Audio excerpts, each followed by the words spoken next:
A really inexpensive one, so shout out to Ditto Budget Beauty Hair.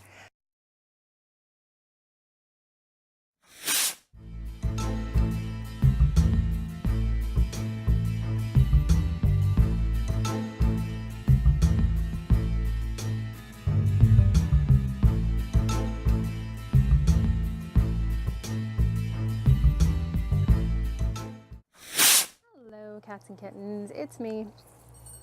And today's wig cap is on London Girl. I already did the wig recap on Instagram and I uploaded it here just in lieu of like a wig recap.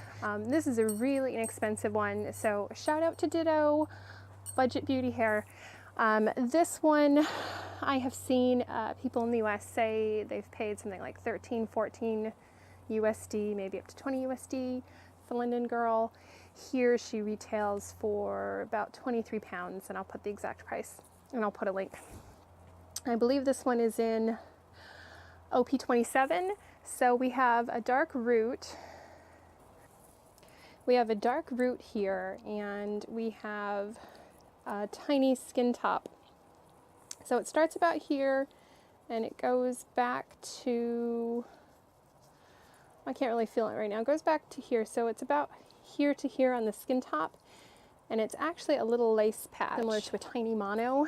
So you can actually pluck this out a bit further and a bit farther back to maybe make it look a little bit more skin-like, and you could probably put powder in this because again it's not like a plastic skin top that you see on some cheaper wigs or like on cosplay wigs. It's actually it's almost like I said, like a tiny mono patch. Otherwise, this is a full cap wig. The only permatease in this wig is right here. Kind of difficult to see, but there's a tiny bit of permatease right here at the front hairline, and then the point is sort of for these swoop bangs to kind of cover it. It's meant to also be able to be worn as a half wig.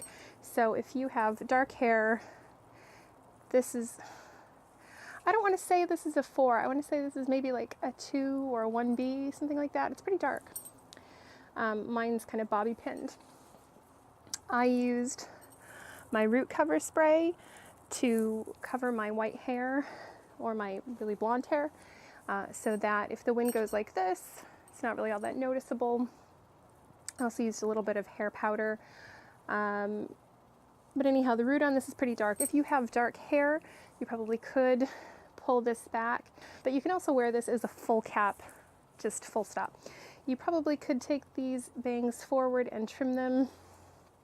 I don't think I would do that on this wig. I actually like the style the way it is. The hair is kind of silky soft, silky straight rather. I don't see any evidence of yaki texture at all, not even like light yaki. This is just like a really sort of European texture. The hair fibers are nice and fine. It is a bit shiny. I have used some dry shampoo on mine to kind of cut down on the shine, but at the end of the day, I don't really care that much. With a couple wears, it'll probably be fine. With manipulation, touching it, playing with it, you'll eventually kind of get the shine out there. It does not have ear tabs, again, because it can be worn as a half wig, but it does have these little tiny bendable wires where the ear tabs would be, and they're just like the tiniest bendable wires. So you could technically kind of manipulate those a little bit to flatten them down, but it's really not substantial. There's really no point to it. There are no adjustable straps. Some of the Freetress Full Cap Band wigs do have drawstrings, and some of them do have straps. This one has neither of those. So this can't be worn as a ponytail. It is a full wig. You can wear it as such, as I am, but you know, you're not going to be able to adjust it. And I have a small head, so what I've done is I've bobby pinned the back here to my wig cap, my elastic wig cap at the back. It does have 2 combs. It has 2 black plastic combs, one at the front of the hairline here. So if you have hair, that'd be great. If you don't have hair, you could probably just take out the combs and just try to find a way to adapt it. I think one thing I would probably do with this wig, because I have a petite head, would be to take out some wefts here and make it smaller in the crown so that it wasn't too baggy. It's actually not too bad. I don't think it's really noticeable. It just fits a bit loosely because, again, I don't have a very big head. If you have an average or larger head, this should be just perfect. If you have dark hair that you can pull out, you would definitely do that, but again, I don't, so I use root cover-up spray. And that's basically all you need to know. The rest of the info is in the wig recap, which I will put in the video here, and you can also find it in my wig recaps playlist, along with all my other wig recaps. But I try to give you sort of like an outdoor lighting perspective, or a wear time perspective, you know, how long I've been wearing it. This is new, this is right out of the box, so I've only worn this once for picture.